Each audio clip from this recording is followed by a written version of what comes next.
ऋषभ पंत बन चुके हैं आईपीएल हिस्ट्री के सबसे एक्सपेंसिव प्लेयर। जी हाँ, 27 करोड़ में बिके हैं लखनऊ सुपर जायंट्स में। ऋषभ पंत अगले साल आईपीएल 2025 में हमें लखनऊ के लिए खेलते हुए दिखेंगे। ऋषभ पंत के बाद श्रेयस अय्यर बन चुके हैं दूसरे सबसे एक्सपेंसिव प्लेयर आईपीएल हिस्ट्री के। 26 करोड़ और 75 लाख में बिके हैं पंजाब किंग्स में।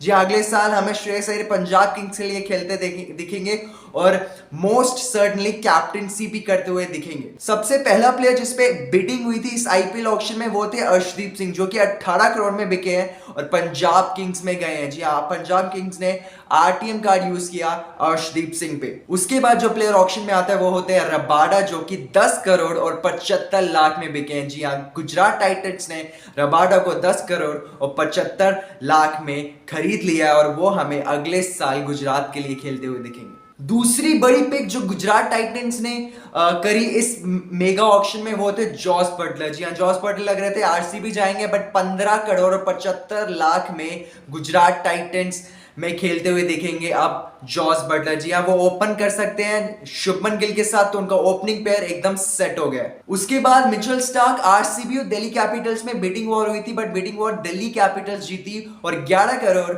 और 75 लाख में मिचेल स्टार्क दिल्ली कैपिटल्स के हो गए। अगले साल वे हमें दिल्ली कैपिटल्स के लिए खेलते हुए देखेंगे। उसके बाद मोहम्मद शमी आते हैं ऑक्शन में और 10 करोड़ में बिक गए हैं सनराइजर्स हैदराबाद को। हाल ही में जो कंट्रोवर्सी हुई थी संजय मांजरेकर और मोहम्मद शमी के बीच में, जिसमें मांजरेकर ने बोला था कि मोहम्मद शमी कम पैसों में बिकेंगे क्योंकि उनके साथ इंजरी इश्यूज रहते हैं, बट अब मोहम्मद शमी ने पलट के जवाब दिया है। उनका प्राइस टैग 10 करोड़ का है आईपीएल ऑक्शन में और वो अगले साल हमें हैदराबाद के लिए खेलते हुए दिखेंगे। उसके बाद युजवेंद्र चहल का नाम आता है आईपीएल ऑक्शन में और वे बन चुके हैं सबसे एक्सपेंसिव स्पिनर इन दी आईपीएल हिस्ट्री। जी 18 करोड़ में बिके और पंजाब किंग्स के लिए हमें खेलते हुए दिखेंगे अगले आईपीएल सीजन में। उसके बाद मोहम्मद सिराज, जो भी लग रहा था कि आरसीबी और शायद उन पे आरटीएम कार्ड यूज कर सकती है, बट नहीं किया। 12 करोड़ और 75 लाख में बिके हैं गुजरात टाइटंस को। उसके बाद आरसीबी ने फाइनली एक प्लेयर पिक किया, लियम लिविंगस्टन, जो कि 8 करोड़ और 75 लाख में बिके हैं। जी हाँ, एक स्टील हो सकता है क्योंकि चिन्नास्वामी का ग्राउंड और लियम लिविंगस्टन बड़े बड़े छक्के मारते हैं,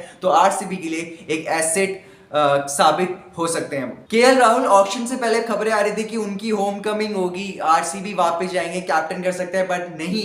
केएल राहुल दिल्ली कैपिटल्स में बिक गए हैं 14 करोड़ में। It is definitely steel for Delhi Capitals, क्योंकि इतने कम में केएल राहुल का मिलना एक बहुत अच्छी खबर है दिल्ली कैपिटल्स के लिए। डेविन कॉनवे, रचिन रविंद्र दोनों ही सीएसके में वापस हमें खेलते हुए देखेंगे। जी हाँ, 2025 के आईपीएल सीजन में डेविन कॉनवे और रचिन रविंद्र को सीएसके ने खरीद लिया है वापस। सीएसके फैंस के लिए एक और अच्छी खबर है, रविचंद्रन अश्विन अब सीएसके के लिए खेलते हुए दिखेंगे। जी हाँ, उनकी होम कमिंग होगी। पहला सीजन जो उनका था वो सीएसके के लिए खेले थे और अब वापस सीएसके के लिए खेलते हुए दिखेंगे। 9 करोड़ और 75 लाख में बिके सीएसके को। तीसरी सबसे हाईएस्ट बिड इस आईपीएल ऑक्शन की थी वेंकटेश अय्यर पर, 23 करोड़ 75 लाख में बिके। केकेआर ने वापस उनको खरीद लिया है। आरसीबी बिडिंग वॉर में थी, बट एट द एंड उन्होंने गिव अप कर दिया और हमें वेंकटेश अय्यर अगले साल केकेआर के लिए फिर से खेलते हुए दिखेंगे। ग्लेन मैक्सवेल और मार्कस स्टोइनिस, ये दोनों प्लेयर्स हमें पंजाब किंग्स के लिए खेलते हुए दिखेंगे आईपीएल 2025 में। जॉनी बेयरस्टोक और डेविड वार्नर दोनों ही अनसोल्ड गए हैं इस मेगा ऑक्शन में। उसके बाद क्विंटन डिकॉक केकेआर को बिक गए 3.6 करोड़ में।